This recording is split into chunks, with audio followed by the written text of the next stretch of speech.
Good morning, lovely people. How are you today? We're back in the window fishing for light. Oh, never mind. We've got a little bit. I don't know what this means for today. I'll make it up as I go along. But never mind that. So yesterday I was mentioning how did it come about? Oh yeah, because the calendar had talked about the tradition of the Christmas tree coming out of that engraving of, I've got the calendar right next to me, why don't I just look it up? Yes, the engraving of the royal family in 1848, starting that whole Christmas tree popularity. And I was mentioning the beautiful Norwegian spruce that we have every year in London. And I'm so delighted to say it's here this year. I didn't know whether it would happen or not. Maybe I've not really been watching the news. Who wants to watch the news these days? Not me. So I didn't know. So I was delighted. I went to look it up and yes, it came. And yes, it's a thank you from Norway to Great Britain for support during the Second World War. I made a couple of little notes. Really little notes. The tradition started in 1947. So where are we? 57, 67, 77, 87, 97, 2007, 2017, and 73 years it's been happening. The tree is always 20 metres plus. This year's tree is 23 metres. It's huge. So apparently it takes a 50 to 60-year-old tree, I think it's spruce, yeah, I'm pretty sure it's spruce. It gets cut down in November, apparently with great pomp and ceremony. And I seem to remember, anyone who's a similar age to me may remember this too, that on our wonderful children's TV programme that we all loved in the 70s and 80s, I think it started in the 60s, Blue Peter. I'm sure that there was an episode of Blue Peter when I was a kid, when it was probably John Noakes, because he was the adventurous one of the presenters. Didn't he go over to Norway and help with the whole cutting of the tree and following its journey back to the UK? So apparently it's somewhere near Oslo, and it gets put on a massive lorry, obviously, and gets driven to one of the ports. I did read it. Is it something like Brevik? Is that right? Anyway, it's something like that. And then it sails over here to London, gets put up in Trafalgar Square, and don't we all enjoy it? Yes. I don't think I've ever sort of gone up to town and thought on purpose just to see the tree, but when it's this kind of Christmassy time of year in London, I have in the past frequently gone into town to look at everything, to soak it all up. Like I was saying yesterday as well about the lights on Regent Street. Obviously, a beeline for Trafalgar Square to stand in awe at this huge tree. And every year I think, is it secure? Is it not going to blow over? Anyway, so there we go. The beautiful Norwegian spruce gifted to Great Britain every year happened this year. Did it have to go into isolation for 14 days when it arrived? I'm being silly. Right then, what is the date? What are we looking for today? 21. Oh my goodness. Oh, and the other thing, a few days ago, just while I'm looking for number 21, I found it. A few days ago, it's probably a week ago now, my sister messaged to say, are you enjoying your advent calendar? And I said, you have no idea how much. And she was like, oh, I'm so glad. So I messaged back to say, actually, I've been filming me opening it every day. So not only am I enjoying it, loads of my friends are too. Brilliant. I've opened it. I've seen it already. I cheated. It's here. Oh, light's wonky today. Can you see it? We need some shade. Sun's come out for a second. It's another wise man. So now we have our 1, 2, 3 wise men all lined up in a row. I'm trying to think, there aren't many more sort of Christmassy images left to discover that we haven't had already. How many windows have we got left? Have I missed a window? No, 22. 2 more little ones and then the big one on the 24th. I'm going to reckon on... There's got to be at least 1 more angel in there, hasn't there? Or 1 more robin. Right.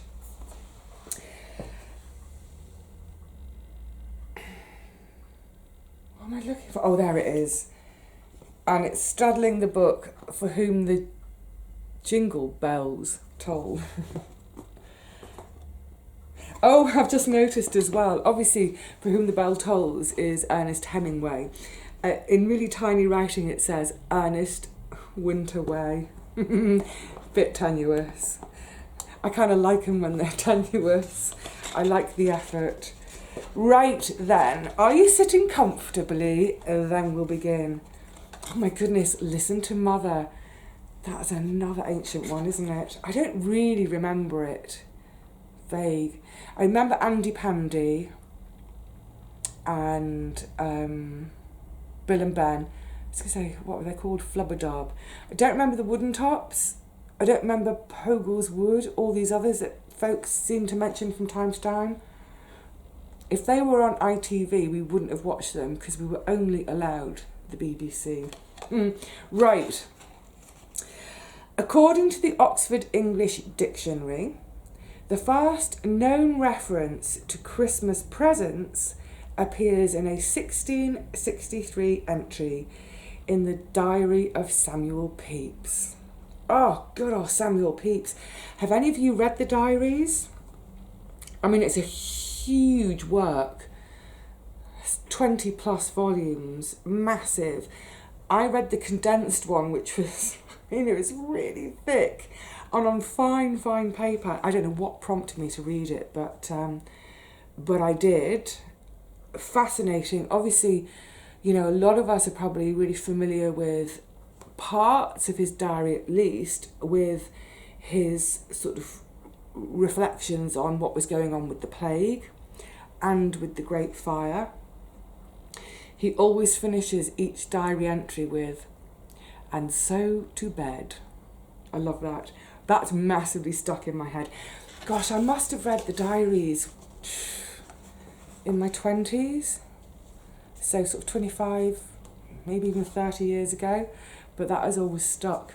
And so to bed. Well, for now, it is, and so to something else. Well, this wasn't quite what I was planning for this afternoon. I've got oh my goodness, Vivi, shut up. I've got a bunch of cooking I want to do, including the fasolada, which I harvested for the other day. Yes, I will get on with all that in a minute. Come round here a bit, that's better. I was going to cook and chat. That's changed. But also for the fasolada, because I know I mention it quite often, it really is so simple, so beautiful, so hearty, so scrummy. It is love in a bowl. Have a go. The recipe for it and a little bit of the history of me first learning to do it, it's in the playlist. If you go on my channel and you look through the different playlists, go towards the bottom, you'll see In the Kitchen. It's in there. There's quite a few recipes in there, so you might have to scroll through, but it's clearly labelled fasolada. So, oh, I need my water. I've just run up the stairs again, checking on my neighbours before I do this. Yes, it's a really lovely recipe, well worth a go. Right, so I'm here with the boiler. It's had a couple of problems, one of which is a slightly bigger problem, which is temporarily fixed, but it is going to need a new part. I'm leaving that till the new year. I've got funds set aside for it. It's not an issue, it's doable. It's just at the moment that kind of whole time thing. I can muddle on with it as it is for now. That's, it's fine. And like I say, in the new year, I'll get a proper fix done. And like I say, please take this on board. I have the funds set aside for it. I hardly even want to mention this as in the run up to Christmas, but I feel the kind of need to, because every now and again I get snippy, snarky messages, and I know the vast majority of you are not like this, but every now and again I'll get a snippy, snarky message from someone going, you're begging, oh, why didn't you get people to pay for your boiler, blah, blah, blah. No, I never do. If I mention that something is broken, it's just part and parcel of life. I'm just mentioning it because it's, if it's a big deal, if it's part of my day, then it's going to be part of my channel. I don't mention any of these things. Sorry, I'm just getting my sleeves rolled up. I don't mention any of these things because I want help or money or I'm begging or anything. No, I manage on my own. Of course, occasionally people do send me gifts, and for that I'm truly, truly grateful. I love it. Those who have done know, because they all get a personal message from me. But yeah, in general, if I mention something's broken, I'm not asking you to fix it for me. I'm just mentioning, I'm going to have to move these. It's my steamer stack, clunky. Yeah, if I mention it, it's just because it's part of my day and it's something I'm getting on with. And one of the reasons for sharing this today is because I've just put the toaster there, what am I doing? Is because I think if I can do this, anyone can. Because I'm really scared of technology. I'm not scared of mechanics. Mechanics I can deal with. If I can look into an engine of some description, if I can look at parts, I can look to see if something's worn out or broken. I can see how things fix and work together. The problem in this day and age is that so much of what we have in our lives has got a microchip. And when it comes to a microchip, frankly, I ain't got a Scooby-Doo, and it scares me because it's that thing of, I feel like Hansel and Gretel sometimes. I need to leave a trail of breadcrumbs as I press buttons in order to find my way back to the start. People say, oh, you can't ever permanently delete anything from your computer, don't worry about it, blah, blah, blah. Yeah, try telling that to someone who nearly deleted their dissertation. Anyway, so the problem today is a pressure issue. Sorry, I've got this annoying tickle again today. This is an issue which comes up, I would say fairly regularly. The problem with being at the top of the building is I share my water with 2 other flats. By the time it gets up here, there's so little pressure left. For instance, my 2 neighbours both have 9 to 5-ish type jobs. Of course, this year they've been working from home, but even working from home, they've kept to their kind of 9 to 5 schedule of, up at 7 and into the shower, out the door at 8 o'clock to commute. So that I know that there is absolutely no point in me trying to run my water between 7 and 8 in the morning. I just won't get any. So for instance, with my water bottle, I always fill it up when I go to bed at 2, 3 a.m. because I know that the other 2 are fast asleep, they're not using the water. That's when I can get some water. Likewise, having a bath. I don't ever bother having a bath in the morning. I mean, I do occasionally, but it's at sort of 10 o'clock, basically after they've had their showers.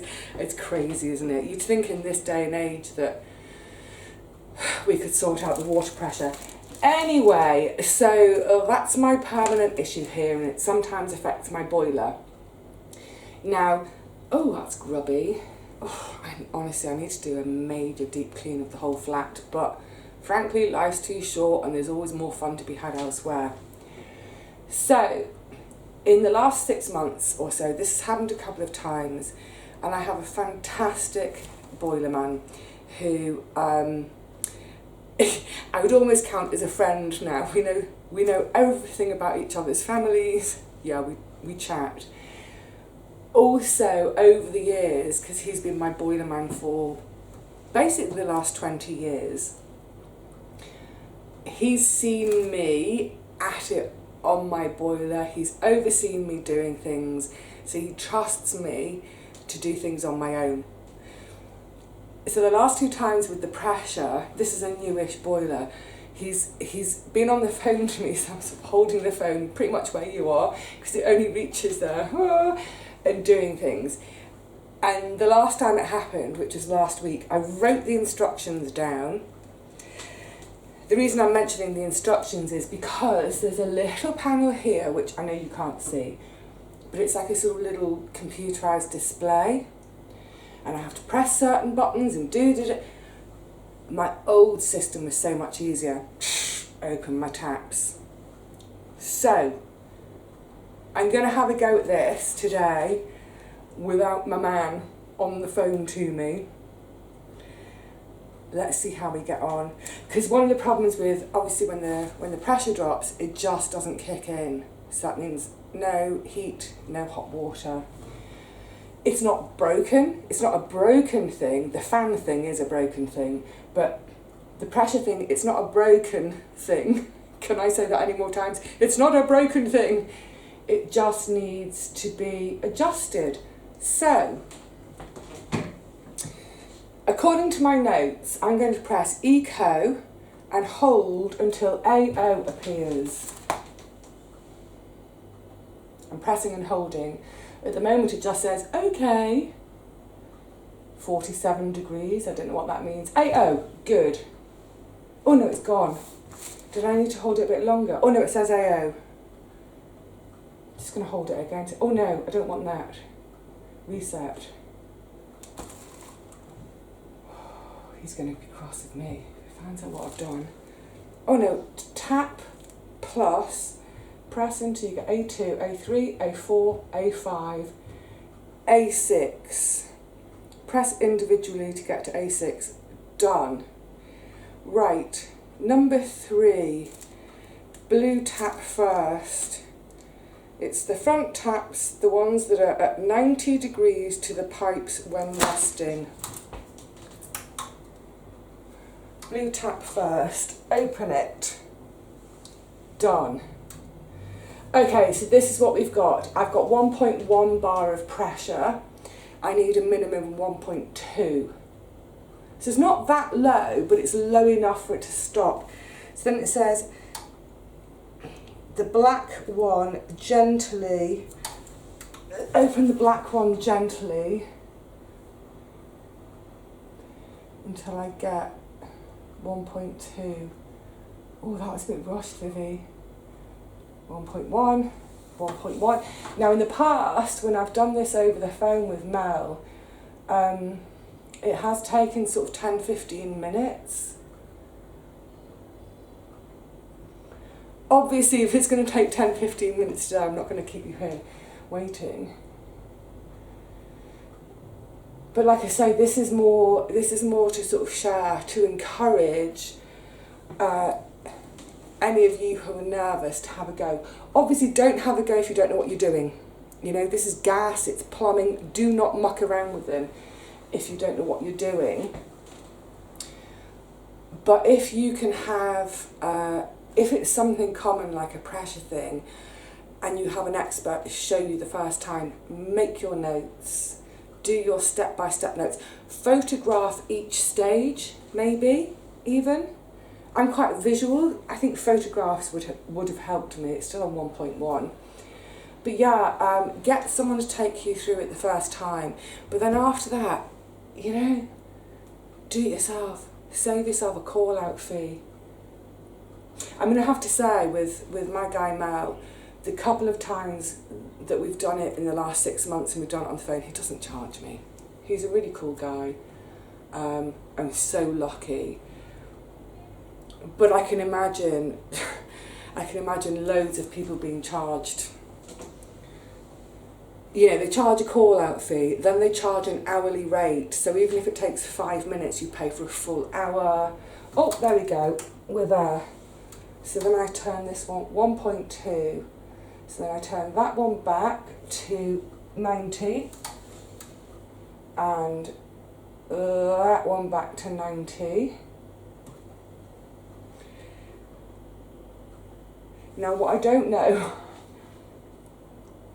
do I leave, oh, I didn't write this one down. What do I do at the end? Oh, I think I press reset. Hold, hold, hold, hold, hold, hold, hold, hold. Oh no, I know.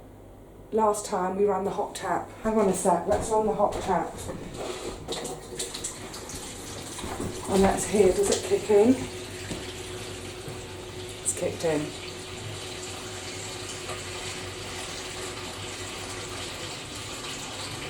Good. Okay.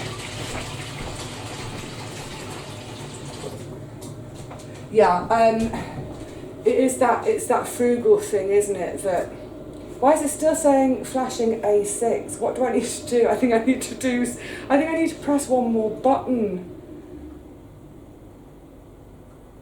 Is it the tap button minus? Oh yeah, it's going down. A1, A0, A9, oh no, A7. Get down to A0 and leave it, Vivi. A0.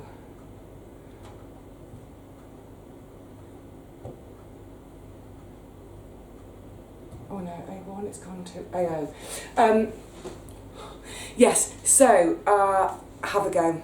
Have a go. Don't be risky in having a go at something. Just if you've had instructions by someone else of how to do it. I think there's one last step that I haven't written here, so I think I might need to go and call my man Mel. What happens if I press eco again? Is that my first button? That was my first button, so maybe it reverses it.